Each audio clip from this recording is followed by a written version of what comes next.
Hello, everyone. Hello. Welcome to Emphy Sanity podcast. I'm here with Cricket. Say hi. Hi. So, how's your week been? It's been good. I'm learning Smash Ultimate, so be scared. Nice. I think. I'm terrible at terrified. Smash. I can smash. Not good.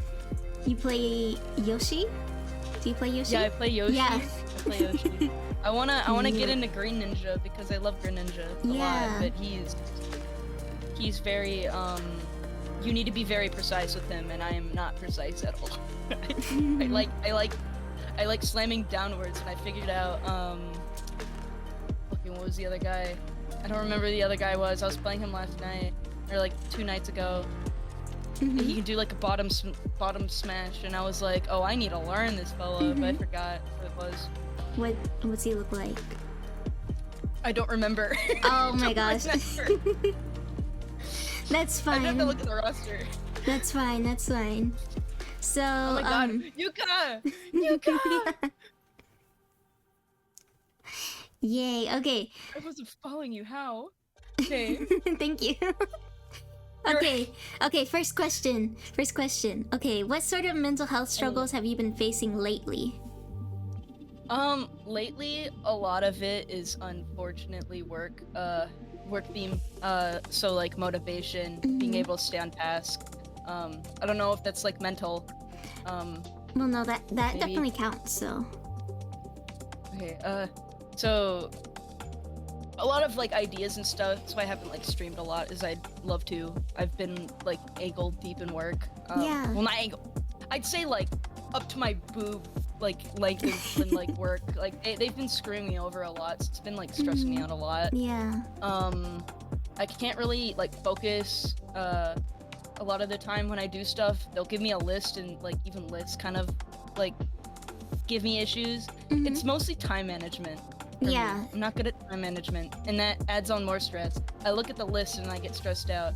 I look at what I have to do and I get stressed out. I look at the time and I get stressed out. And it's just like a never-ending like snowball of like, what do I do now? What do I do next? I forgot as soon as I walked into floral department what I'm supposed to be doing, and I get distracted a lot. I'm very what do you call it? I pay attention to detail a lot. Yeah. And in a lot of other things too, that I should have paid attention in, I pay attention in. So I'll be doing one thing on the list, and then I'll notice, oh shit, this isn't filled up properly, or somebody put this in this bucket that it's not supposed to be in. I'll go over there and I'll be like, okay, this needs to be fixed. So then I do like a whole other side quest. Yeah. And I get lost. Like it happens like at least 10 times in like one work day. Yeah, and then you get like focused on that other thing, like to the point like you forget the other thing. And then there's people that come up and they're like, hey, can you do this for me? And I'm like, yeah, sure, I can do this thing for you. And then I get free time, and then I'm like, what was I doing? I don't remember what I was doing. So then I do something else. Yeah. And it's a constant fucking like endless cycle, and it pisses me off. It pisses me off so much. I can't. Oh no, I relate. Like, and it's like kind of it's snowballed into like when I have free time myself. So like when I come home at the end of the day, or I don't have work, and I'll go to draw, and I'll have an idea in my head. I go to write it down. Draw a circle for 10 minutes, erase the circle, draw a new circle for 10 minutes, erase the circle, and then I'm like, man, I want to play Overwatch 2. So I play Overwatch 2, and then and it's a constant cycle of that, like over and over. Yeah. It's stressful. I don't like it. And then it's been tough on like a lot of upper management too, because I'm the only one with the training, and it takes a lot more time to train a new individual.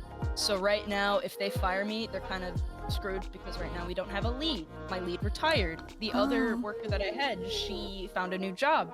So I'm the last one there, and it's really overwhelming. I've found myself getting really overwhelmed with a lot of it. Yeah. Especially like my emotions are kind of really unpredictable. I have really unpredictable emotions. So even talking to coworkers is really difficult because I'll think, oh, they're gonna tell me to like fuck off. They're like, they're gonna tell me like, why are you talking to me? Like, I don't want to talk to you right now. And it's just constant snowball. What if? I need to do this. Why am I not doing that?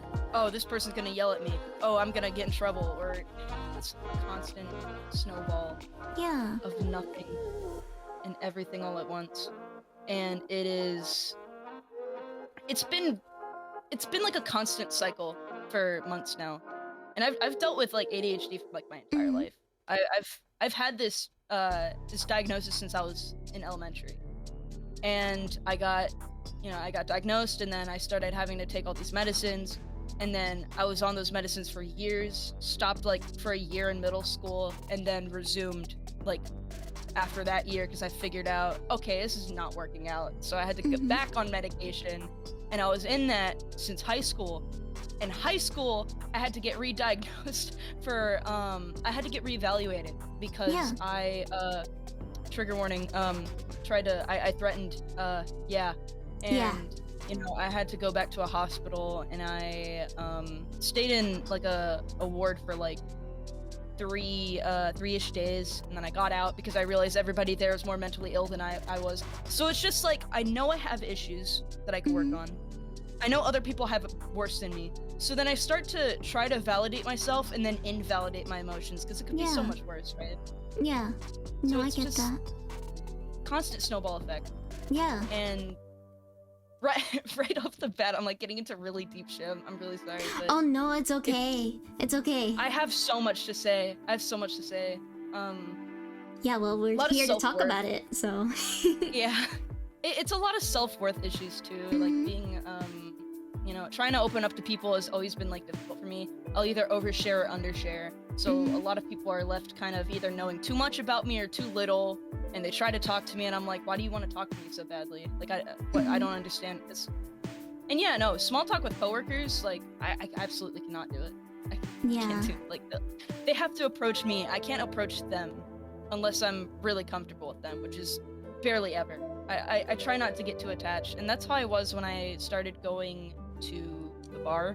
I started, trying to kind of getting comfortable with people, but with so much shit that I've been through a lot of people, taking me for granted or trusting me too much, and that putting stress on me, and then people wanting something from me or relying, on me to make them feel better, or people not being able to have me open up to them because they didn't want to hear it, because with me, it's a very simple issue.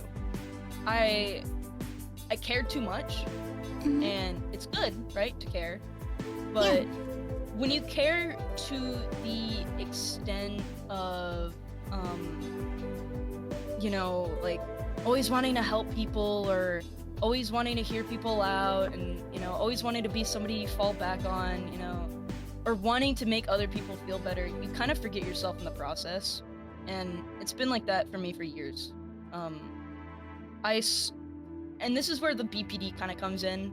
I started to lose sense of myself. I started to forget who I was, and I started to really ponder, who actually am. Who is Bug? Who's Bug gonna be? Who does Bug want to be? And it's been like that for years, and this is kind of where me losing sleep. I was diagnosed with acute insomnia. I don't have it that bad, but when I get it bad, at random, it takes a while for me to come back from it, because I will feel like I haven't slept in years. I will feel completely dead and drained, and I constantly have to like, tell myself like, you need to keep working, you need to keep doing this, you need to keep doing that, because I grew up, having like, not like a strict family, but like a family that, what's it called? Like a family that really thought I could apply myself better if I just kept doing it and kept forcing myself to do it.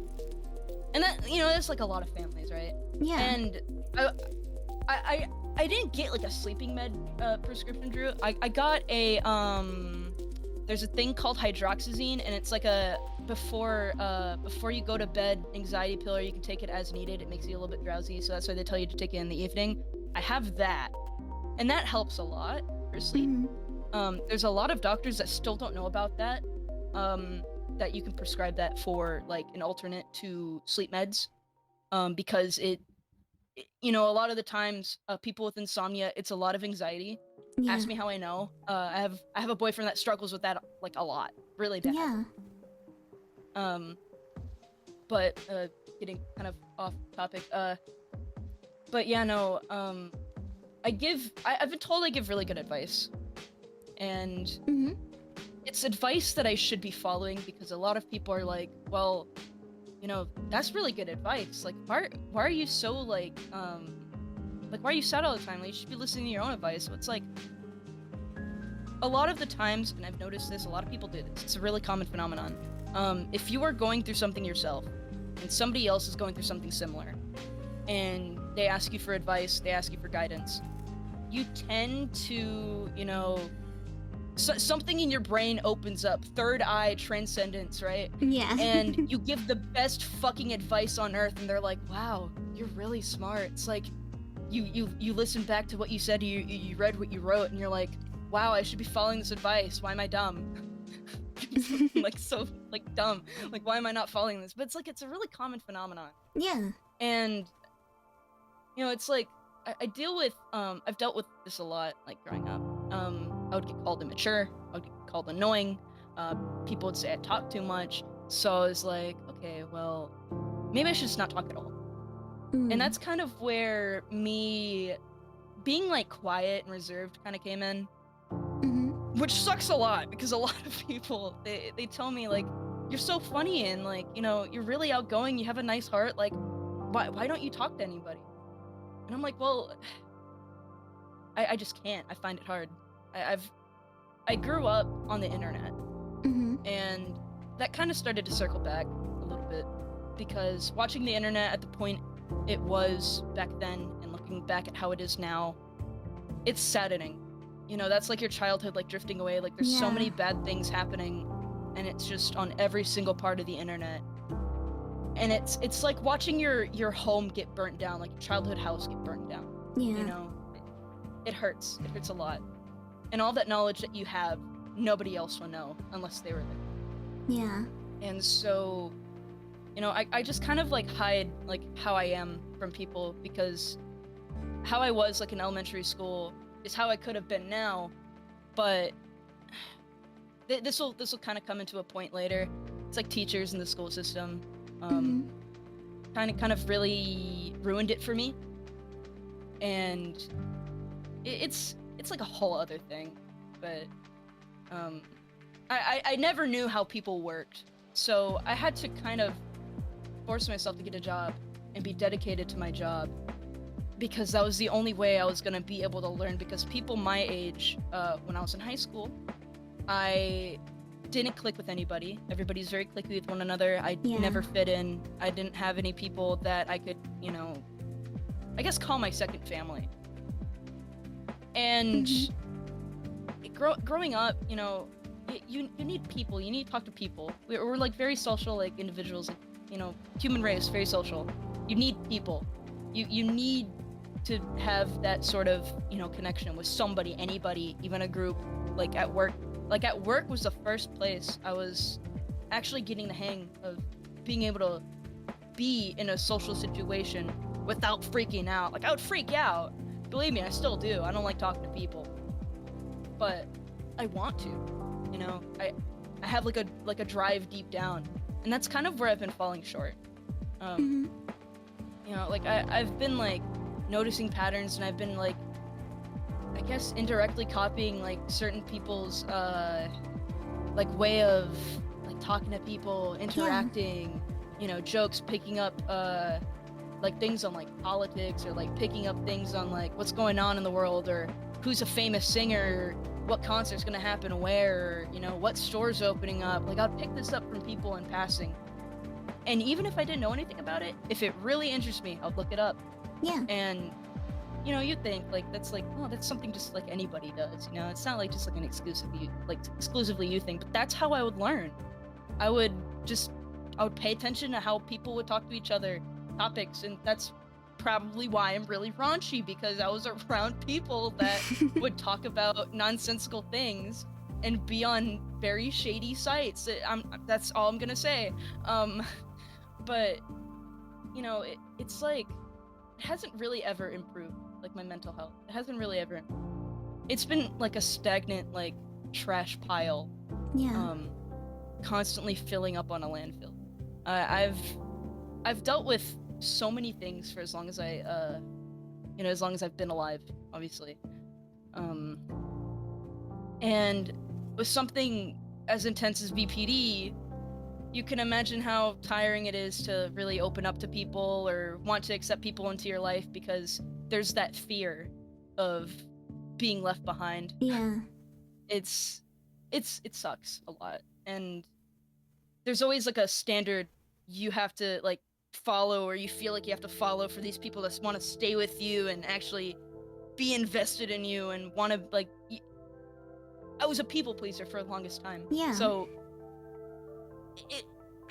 nothing's ever like I guess been good as far as that goes, because I would put a lot of pressure on myself. I always felt like I had a lot of pressure on me, and had to hold up this image, and then after a while I just kind of got sick of it, and I'm like, I'm just gonna do my own fucking thing.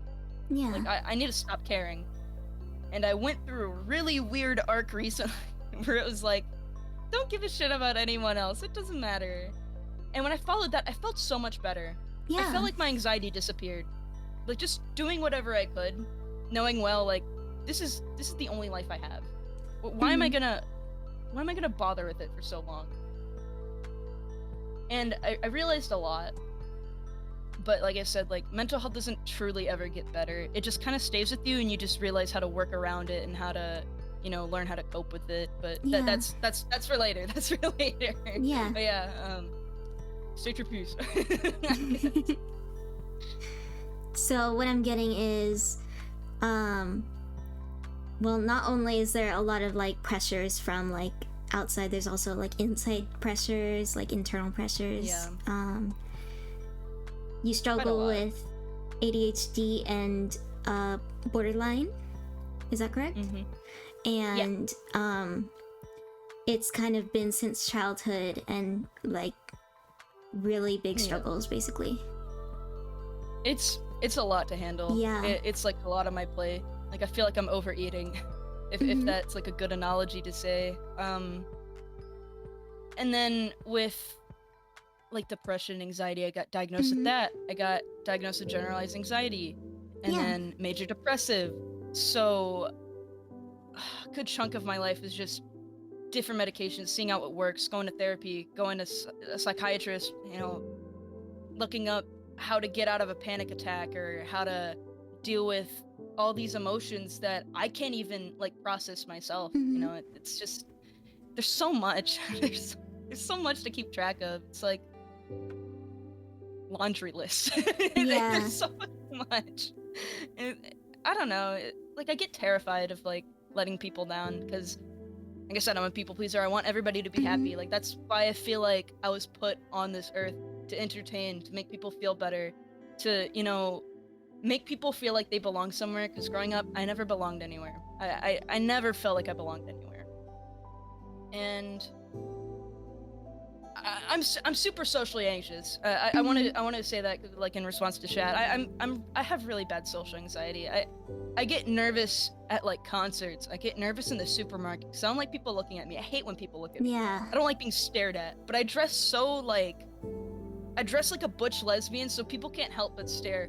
Like that's not me like sizing myself up. It's not like I'm like popping my own collar or anything. It's just I dress in a really specific way that would turn heads. Yeah.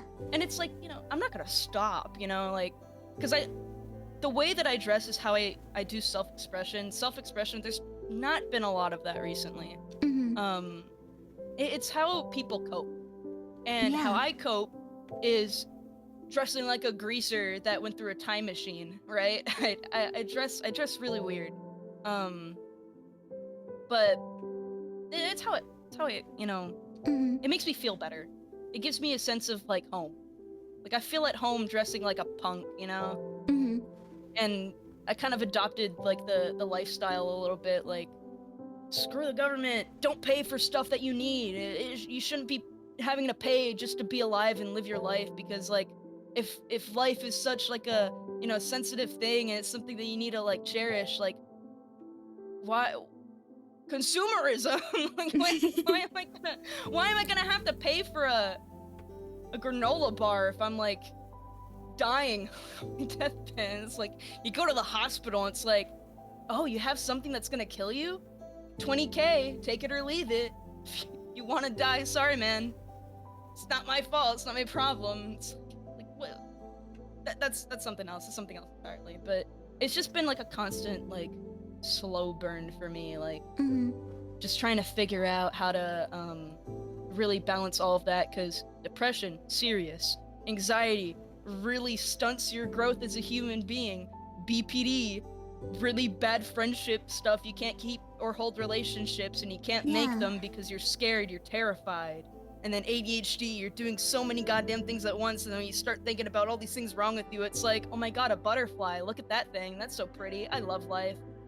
It's like it goes back and forth, and like that's funnily enough where I got my name. It's just there's a cricket doing backflips in her head right now, and I'm like, you know what?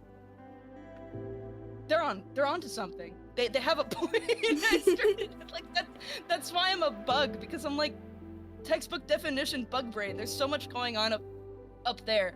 One thing dies, another thing starts jumping around, and the other thing starts like doing fucking ollies in a skate park, and the other thing is like crying under a bed eating ice cream, and there's another one on a beach vacation. It's so much. It's so much. Mhm. It's too much. It's too much. But yeah, that's yeah. It's just scary. It's terrifying. Yeah. So I guess this brings us to our next question, because you pretty much answered like how everything's like affected your mental health and like Yeah. all the struggles and whatnot. You mentioned one method of coping was how you dress and whatnot, right? Yeah. What other methods do you use to try to cope? Art has been a really big outlet for me. Mm-hmm. I've been drawing since elementary. I've always had a passion for it. I like art. Mm-hmm. So a lot of the times when I can't explain how I feel through words, or I go completely mute and I don't want to talk to anybody, Mm-hmm. I'll start drawing. And I've noticed that's helped a lot for me. Yeah. And you know how people get like all like happy and giddy whenever they see like a cat picture, a cat Mhm. video, or like dogs? I get like that with birds. Oh, cute. Like birds and sea animals. I love birds. Birds have always been like my version of funny cute cat videos meowing. Mhm. Like I see a bird say I love you, and that makes me fucking happy. I get like this stupid grin on my face. So like Mhm. and it's gotten to the point where I've told people, like, if you ever see me like breaking down, show me videos of birds doing bird things, please. And they do, Yeah. and it helps. It helps so much. It's therapeutic. Mhm. But you know, I've never been able to like sit still, Yeah. fidget a lot. I like clicking noises, so like fidgeting is a good thing for me too. Mhm. I never really understood what do you call it? Like the people that like oh wait, no, I completely forgot. Okay, ice helps. Oh. Being in a fridge, like a Yeah. freezer, that calms me down. It like resets my brain. And I've seen studies where it's like being cold has like a weird effect on humans, especially those with mental illness. Mhm. It locks your brain, and like what was I doing? Like why am I sad again? Like it's a weird study. I'd have to look it up again. How does one fit in a freezer? Work at a supermarket. Work at a supermarket, go into produce cooler or like meat cooler, just sitting there. If they ask you what you're doing in there, just tell them, I'm looking for the meat. No, actually don't do that. But you get what I mean. Like, even just like going to like a gas station, sitting in the beer cooler. I'm not an alcoholic, I promise. But like just sitting in the beer cooler, it's therapeutic. Yeah. It's just the cold. I love the cold. I've always loved the cold. The cold is like, I love winter. I love me fall. too, me too. It's almost autism, Smiles. Sorry, I saw the image. It was really funny. I love the image. But yeah, no, like ice and fidgeting and drawing. That's always helped. Yeah. Oh yeah, McDonald's freezer. I worked at McDonald's for like a little bit. I didn't like it. Let's see. Oh. So do you feel successful at handling your issues in general? In general? Yes.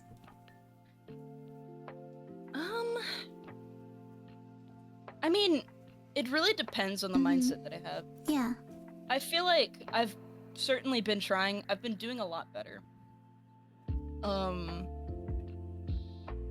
I had a really bad time, like, with, like, harming myself, like, hurting myself. I would snap rubber bands, I would itch my face a lot. I would, I had this weird thing where, I don't even know what it was. It was like a anxiety thing I would do. I would, get my thumbnail. I would cut all my other nails except for my thumbnails, and I would start scratching my index finger as if I was gonna flick a lighter.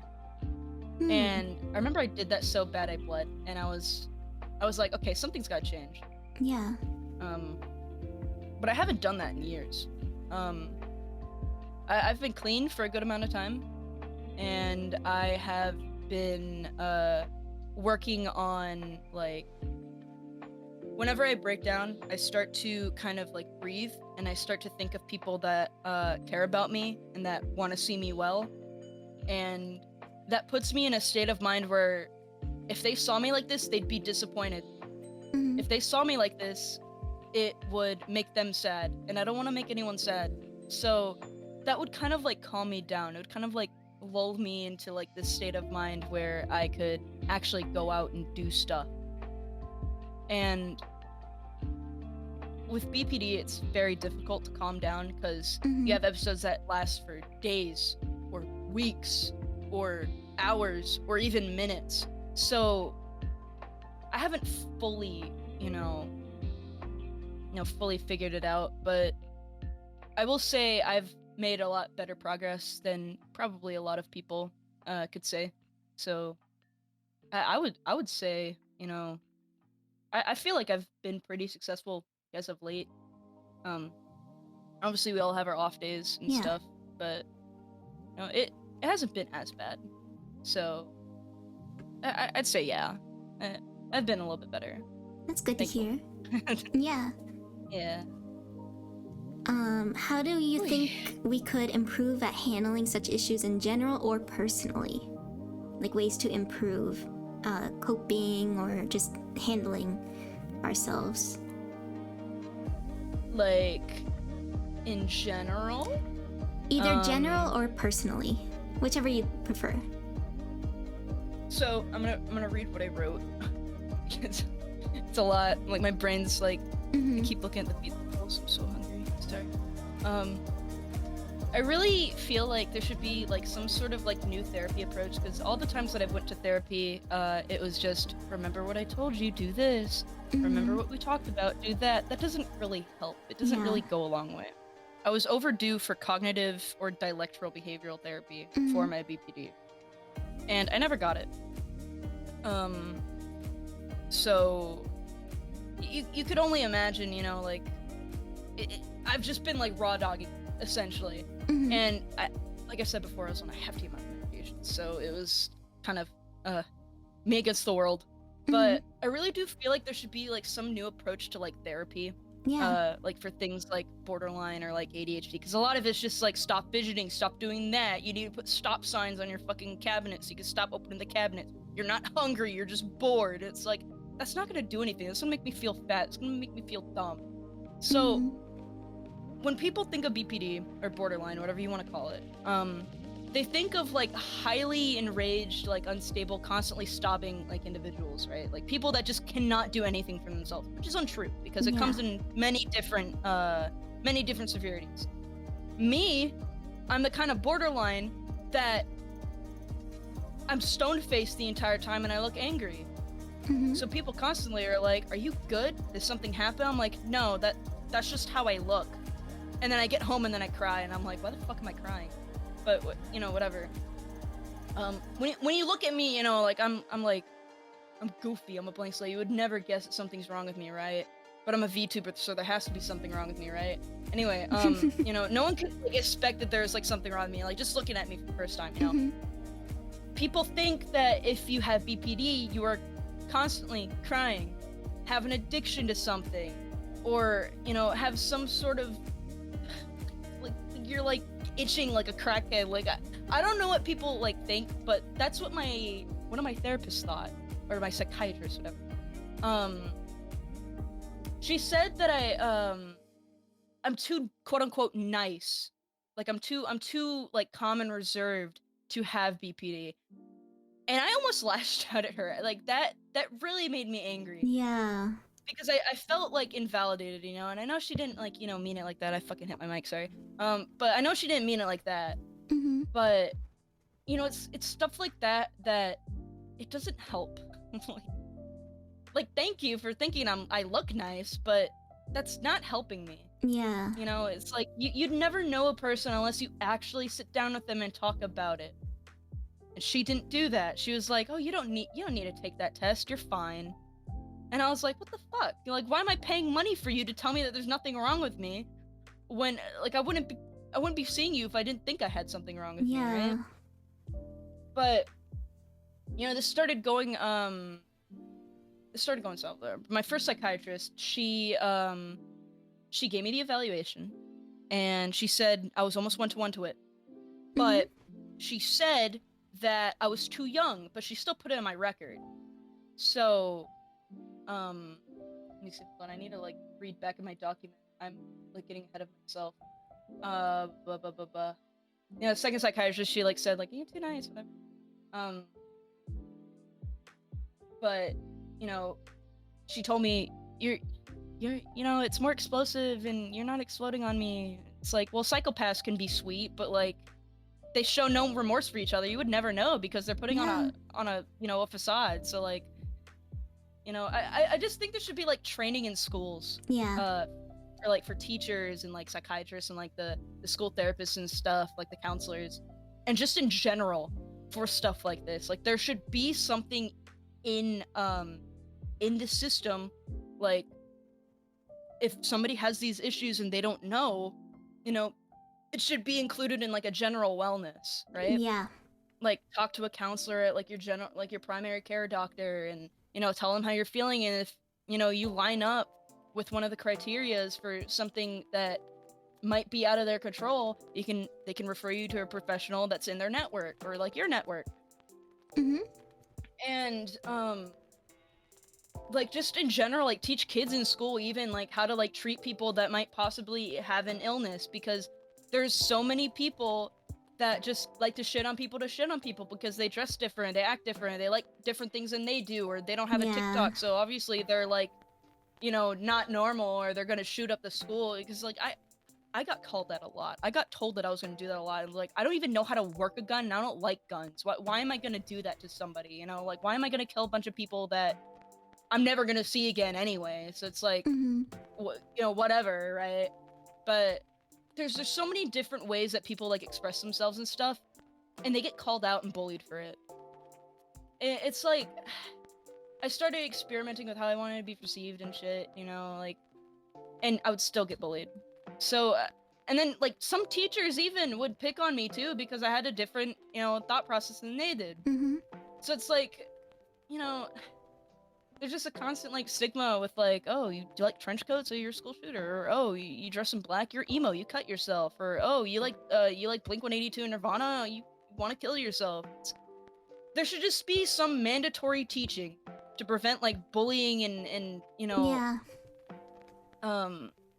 you know, teach kids that like, even though people look different from you, or people are different from you, or they have different likes from you, they're not any less human than you are. Like, they, you know, it's insane that people still do this kind of stuff with how stuff is, you know? Like, now everybody's, like, doing their own fucking thing, and people are still getting, like, bullied for stuff that shouldn't even matter. People want unity, but nobody's united. Yeah. You know? But I just really do think there should just be, like, more resources, because jobs do it too. Jobs have, like, these, like, flyers for mental health, and nobody uses them because it's like they're not easily accessible. Yeah. You know, people don't enforce it, and you know, Kroger does a pretty good job.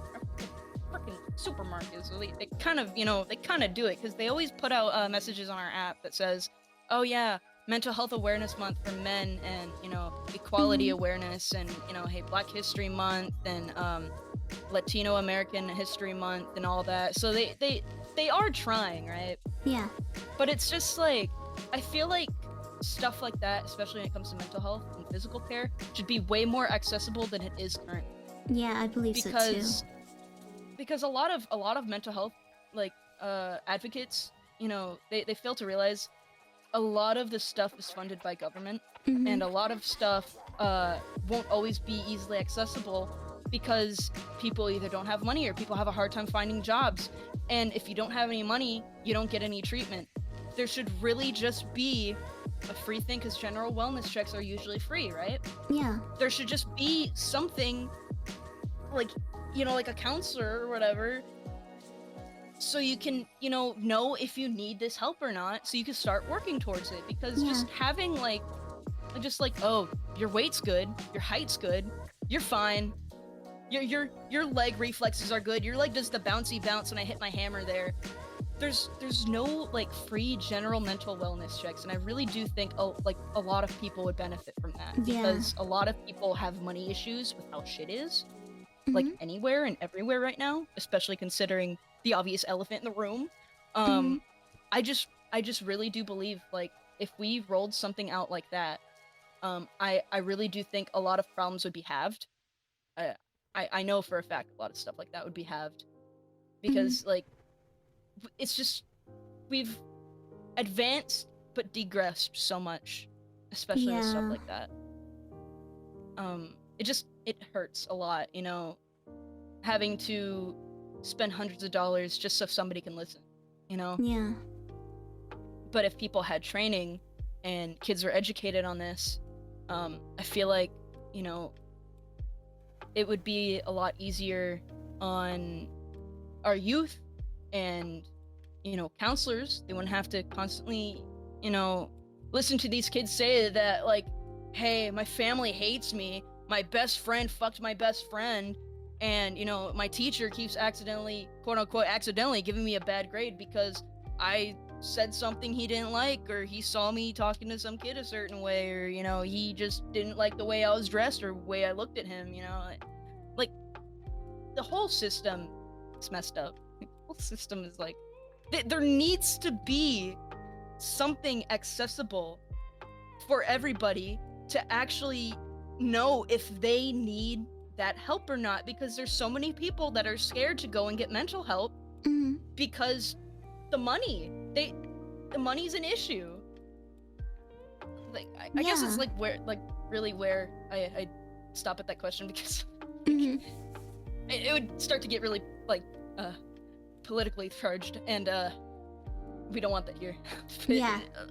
I just really do think there should be something like that. Yeah, I was thinking of potentially making another stream where that's when political stuff can be aired out, because normally I don't keep that on this channel, but, like, I was thinking of one day doing, like, a just chatting stream where we talk about, like, the serious issues and stuff, but yeah, maybe for that. Hopefully, I'll keep it written down. yeah. What are ways we could raise awareness? So you mentioned some other things, like what's it called? Sorry, I'm blinking all of a sudden. You mentioned, like, the mandatory stuff in, like, schooling, and, like, mental health checks Yeah. and whatnot. What are ways we could raise awareness? Maybe. Besides, like, yeah.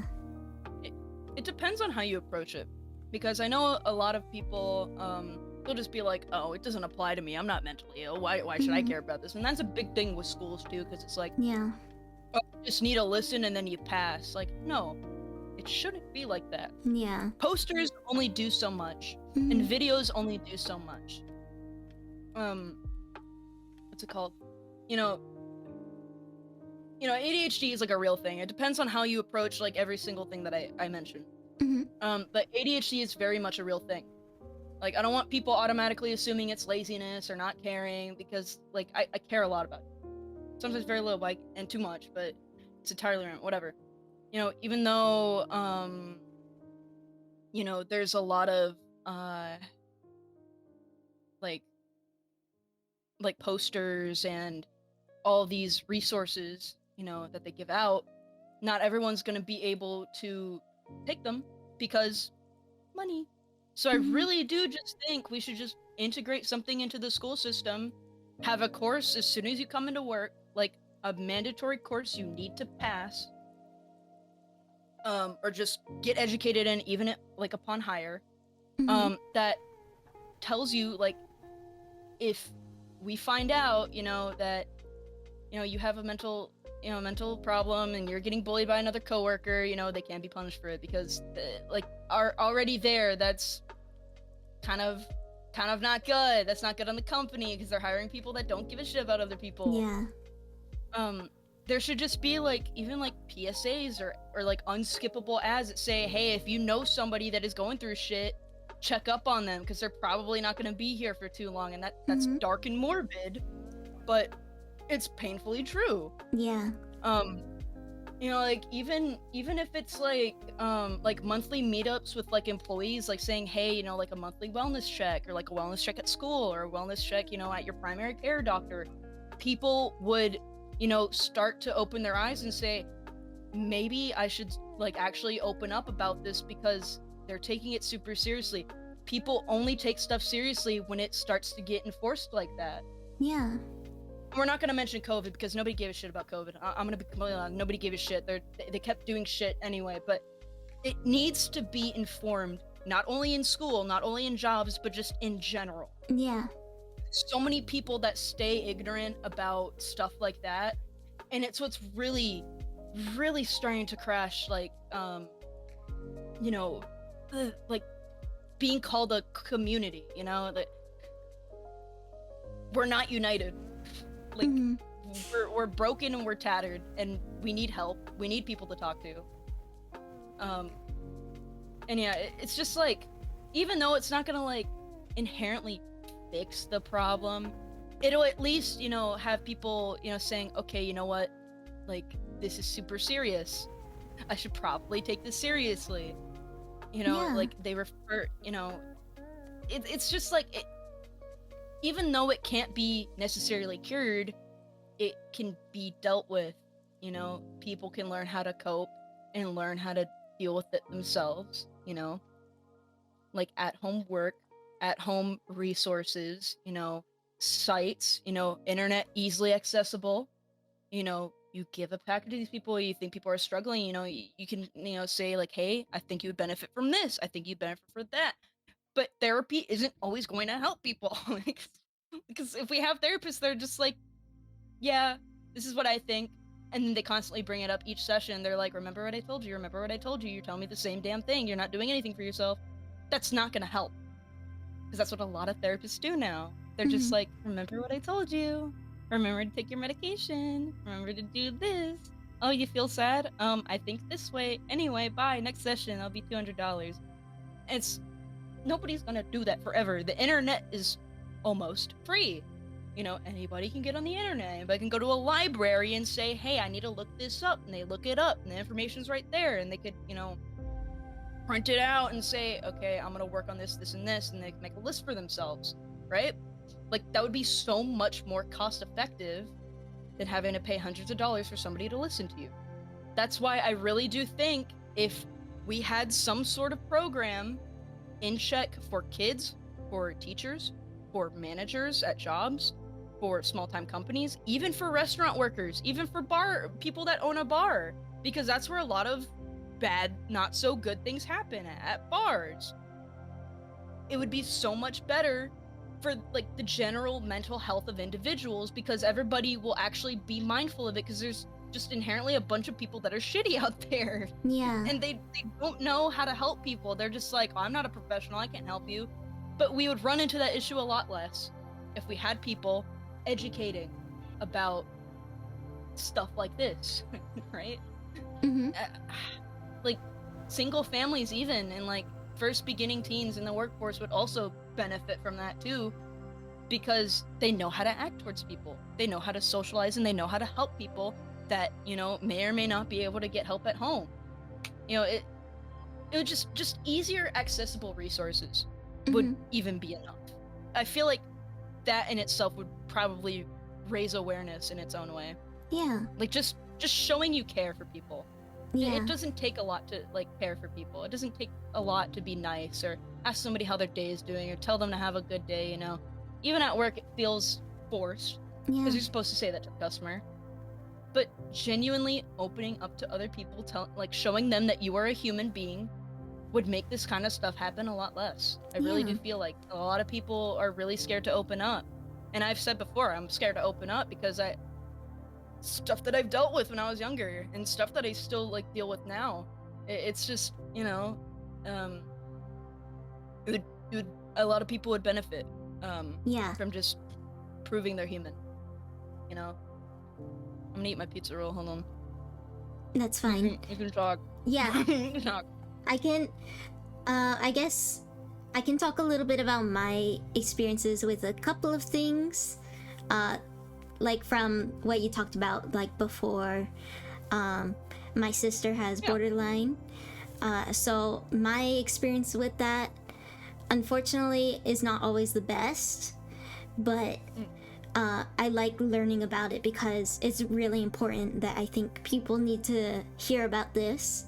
And there's like a lot of stereotypes, like you said, with like borderline, like how they think they're always explosive and like super unstable and all of these things that are just awful, when really there's like it's more complicated than that, and not everyone is like that with it.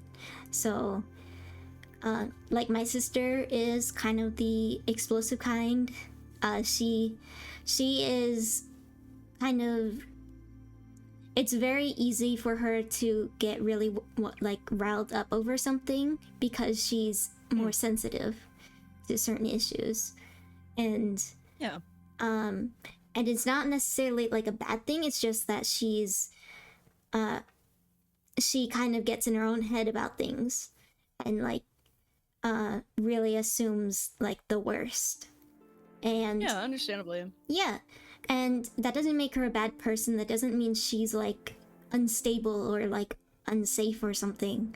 She's just like getting her emotions out, and sometimes it's just a little bit bigger than other people. So because a lot of the time too, it's a lot of how people word things, their tone of voice, or if somebody texts slightly different. A lot of it with me, since I said, you know, I basically grew up on the internet, it was how people would text. If people would text all lowercase and like, you know, have little like goofy little things in there, and then one day they didn't and they started typing proper with periods, I would assume they're mad at me. I would assume they're annoyed by me. They didn't want anything to do with me. So I'd start getting insecure. I would start getting in my own head. I would start panicking. And I was like, I would constantly tell them, like, are you mad at me? Are you mad at me? Are you mad at me? And they'd get sick and tired of it, admittedly. Like, you know, same question, you're giving an answer, you know, whatever. But it's just like, we can't help it, right? It's really, really hard to not feel that way. And, you know, borderline, there's no, like, surefire way, oh, hey, you have trauma, you're gonna get it. Because I do not have, like, any serious trauma. I didn't get, you know, bad thing happened to me as a child. Nothing. but a lot of it was just a lot of mental neglect from people I knew on the internet and people that I called my friends, you know. A lot of that kind of piled up, and I lost trust. I cared too much, and all of that trust just got eviscerated immediately a lot of the time. So it can stem from stuff like that too. Yeah. And it's still like kind of like controversial for whatever reason, because a lot of people try to fake it, just like they fake DID, or they fake depression, or they fake autism, or they fake, you know, having PTSD, or, you know, it's just for good boy points, quote unquote, for cookie clickers, you know. And it's just like the stigma is so disgusting. The scene is so gross, right? Because you tell somebody you have borderline, they're like, "Oh, you look fine to me." It's like saying, "Oh, you don't look autistic." Yeah.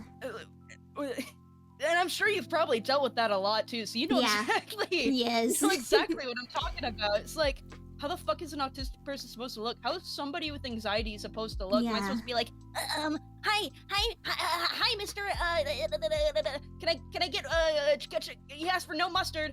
It's like, what the fuck how am I supposed to fucking act, dude? Like, I'm like shining light on this, like, a serious topic, and it's just like, it kind of puts into, puts to light, like, the obvious, like, misinformation that goes around. But, yeah. You know. Yeah, there was also, you mentioned things like, some of your experiences I really relate to. Yeah. Like, for instance, with the psychiatrist, like, I had my previous psychiatrist be like, "Oh, you don't sound autistic. You don't sound like my autistic patients." So, like, he was, even though I, like, mask a lot and I mimic my mom the most, like, how she speaks, and that's how she, like, socializes, so I put on her customer voice sometimes. And so he said I didn't sound autistic or something.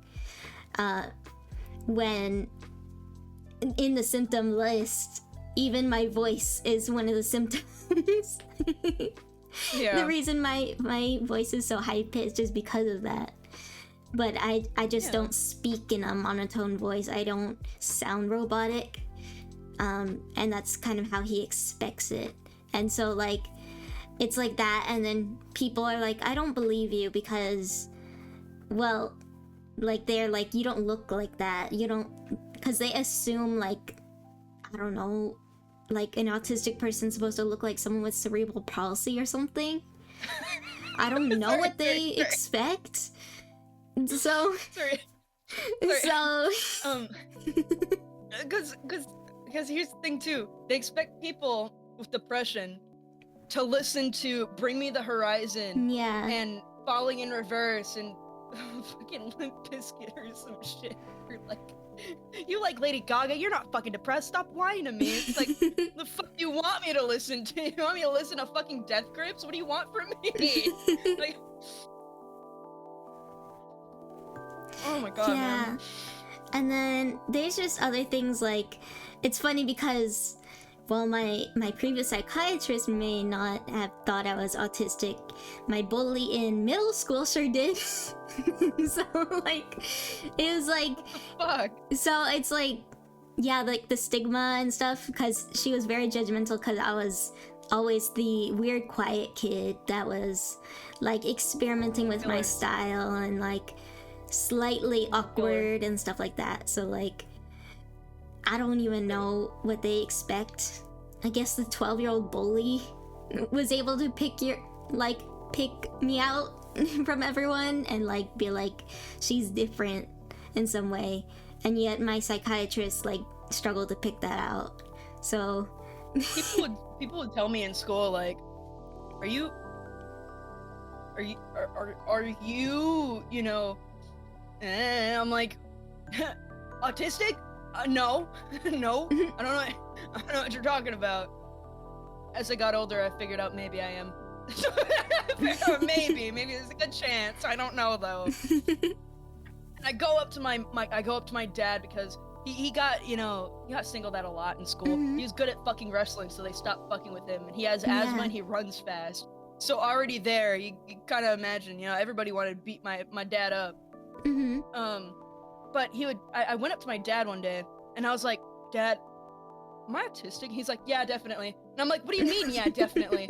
And he's like, well, I think I am.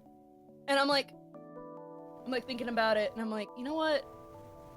You might be onto something. Yeah, I'll get back to you about that. But yeah, I was the first one diagnosed, and then it turns out my brother and my dad both have it. So, because he was always like, "No, you're not. You're not. It's fine because you're just like me."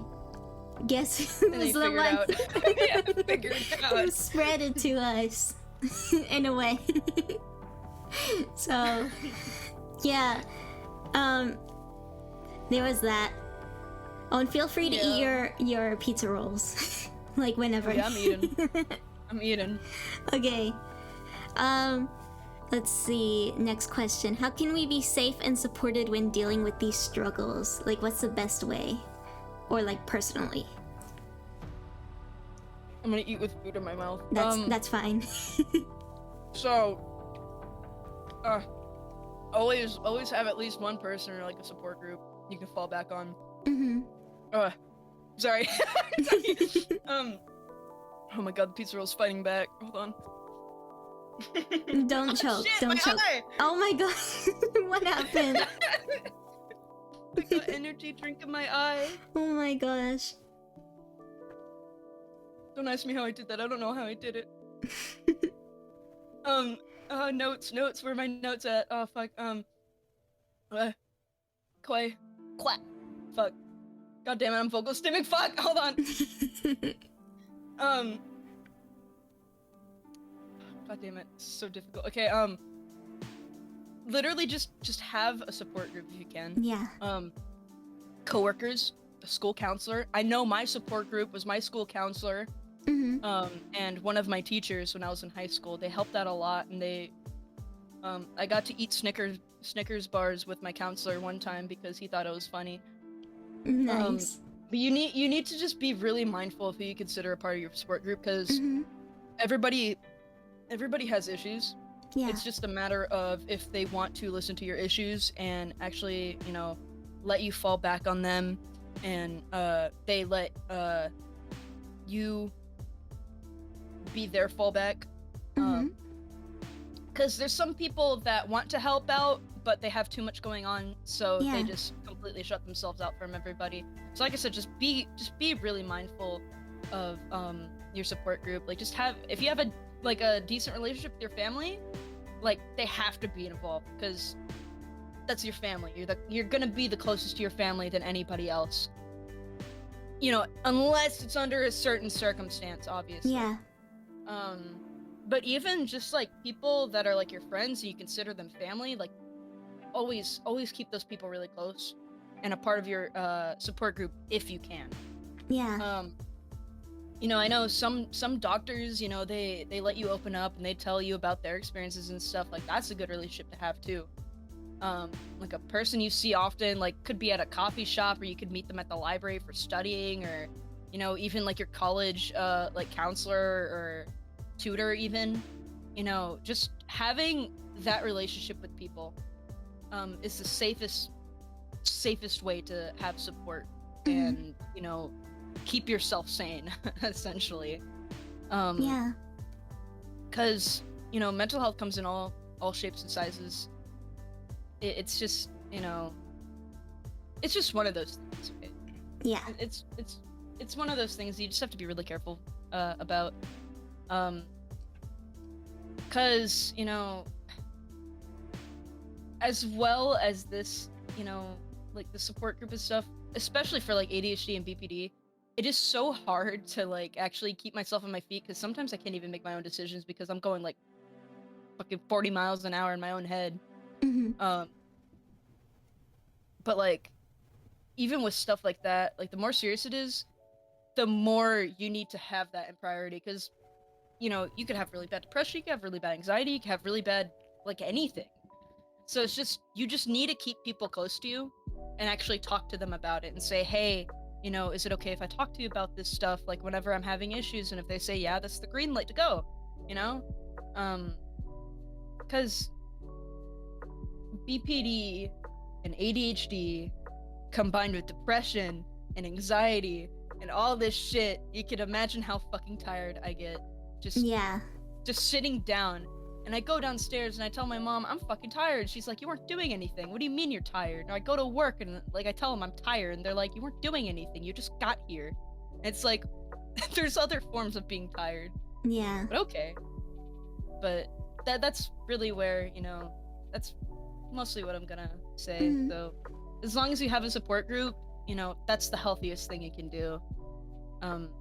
Some people do blankets. Some people have plushies. Just keep something like that close with you. Have a comfort item. Comfort items help so much. Like little fidget toys even. Mhm. You know, something that means a lot to you that you can cherish and take care of. Because in a way, you're taking care of yourself by doing it in a very weird, abstract way. Trust me on that. You know, I know what I'm talking about. I promise. I know what I'm talking about. But it makes for a really nasty, like, messy cocktail in the long term if you don't have any of that. So it's like, if you don't have, you know, people that you can, you know, fall back onto that, I'd really start looking, like, start soul searching, man. Start soul searching. You'll find people. Even if it's people that share your same problem, you guys can bounce off of each other and, you know, help each other. Sometimes that works, sometimes it doesn't, but mostly it works because you get new views into other people's minds, and you start to open up other parts of your own by doing that. That's why I wanted to get into like therapy and psychiatry and shit. That's for another time. That's for another time. I'll yap about that later. Yeah. And next question, I guess, would you say your borderline and ADHD affects positively or negatively in streaming or recording? ADHD positive because I could just yammer on about a bunch of shit. You heard me do it a lot. We're already like past an hour. Yeah. But BPD, it doesn't really show up when I stream all that much, but in terms of having motivation, it negatively impacts it a lot because I start to think about numbers, and I start to think about, oh, I'm gonna get called annoying, or oh, somebody's gonna come in and say a really bad word to me that I'm not gonna like, or just because a lot of times too, I want to reach out to people for collabs. I can't do that because I start to feel like a nuisance, or I want to hold events, and then I'm like, okay, nobody's gonna show up. Why am I even thinking about this to begin with? You know, snowballing, constant snowballing. It snowballs out of control. I don't even know what else I could say about that, because I get angry if something doesn't work out, or if there's scuff on my stream, and I'm like, guys, I'm getting way too angry. I'm gonna have to stop streaming, and then it gets cut like half an hour. I get mad at a game, and I'm like, guys, I can't do this anymore, and then I just leave, or I think about something, and then I go silent for a little bit, and they're like, is she still here? And I'm like, oh, I'm here. I'm just, you know, I'm thinking, you know, obviously trying not to cry while I'm saying it. I'm just thinking right now. Sorry. Luckily, that hasn't happened a lot, but motivation is a big thing too. Yeah. Going back to the ADHD thing, but motivation is a huge thing. I can't, what was I saying? God damn it, you see what I mean? You see what I fucking mean? Fuck. I can't think of what to do or what to say sometimes. So my streams go lackluster sometimes. I'm like thinking about like 10 different things right now. Hold on. Yeah, it's like half and half. It's half and half. A chunk of time. Yeah. Because I'll be like, hey, this stream's about drawing. And then I play Overwatch, and they're like, weren't you supposed to be drawing? I'm like, oh yeah, I'll do that later. Later never comes. If I say later, later's not gonna happen. It's 9 times out of 10, it's not gonna happen. I'm just like that. I hate it. I do hate it. Adderall doesn't help either. I want to go back on Adderall. I took Adderall for a good chunk of my childhood. I'm just gonna say that. I took Adderall for a very not so proud long time. Mm. Is that a good enough answer? I don't know. Yeah. No, that was a great answer. Okay. Yeah, so essentially you would say ADHD positively because you can talk a lot, and borderline negatively, but mostly because of motivation. Yes. Motivation and just fear of reaching out to people Yeah. to, I guess, kind of be on with me, because I love streaming with people. Yeah. It's just, I don't know how to reach out because I start to overreact. Yeah. And it sucks a lot. Mm-hmm. And then the anger. I have really bad anger sometimes. Yeah. Sometimes no. Sometimes I'll just be like, oh, whatever. Other times I'm not so lucky. Yeah. Yeah. And Oui. do you think that it's a trait or a handicap?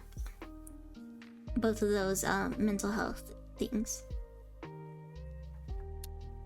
You know, I've had ADHD for so long, I don't even know. I'd say it's a bit of both.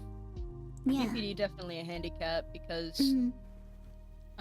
Relationships are very hard for me to keep and maintain, and sometimes want to keep going through with, because what's it called? I have a lot of baggage with me, so making new friends and, you know, potentially getting with somebody kind of halts me, because I don't want to open up too much or open up too little or be bland. Like, I always try to really project how I am actually. So people are like, okay, she's funny. I like funny. Funny's good. Funny woman. You never meet a funny woman, you know, quote unquote. But, you know, I always try to really give myself at least 100. At least. Maybe 90 if I'm tired. But, what was I talking about? Hold on. Sorry. Trait or handicap. So. Oh, yeah. God, I'm going blank right now. Well. That's okay. Take your time. Take your time. Oh my fucking god, this shouldn't be that hard. I didn't write a script for this part. Oh, that's okay. That's okay. But yeah, no, ADHD, probably a trait and handicap, because it fucks me over at work, but it makes for some really good streaming topics, because I'll start singing like Elvis sometimes. When the BPD makes it really difficult, like both on stream and out of stream personal life, it makes it really difficult. And it doesn't help either, because squaring back to therapy, when I was doing therapy, you know, in therapy, I had to pay $100 a session. It was just a constant back and forth with my therapist. Like, I would tell her, I feel this way, and it's really been bothering me. And she's like, well, remember what I told you? It's like, that doesn't help. Yeah. I remember. I just can't do it, you know? I can't figure it out. You know, there's gonna be some things that you don't figure out or whatever. And that's fine, you know? You need to know everything, because if you know everything, you go fucking insane. Have you seen the philosophers? Have you seen the professors? They know everything and they go fucking crazy. Yeah. You know, it's okay to be oblivious to certain things, you know? That kind of kept me on my feet. But for the sake of the topic, BPD, certainly a handicap. ADHD, handicap, and trait. Yeah. Depending on how you look at it. But yeah. Yeah. A lot to say. So derpy. And I think that is our last question. So I guess I'm gonna end it here. I'm probably gonna stream again in like 30 minutes after I take like a little break, and then I might talk about like the political stuff. You need to get me on there for that. What? Yeah. If you want to join, feel free. Yeah. It's actually 20 minutes. In 20 minutes. So Yeah, I'll be on the Vuniverse. What's it called? The VC. So yeah. Thank you guys so much for joining, and I'll see you guys in 20 minutes. Bye bye.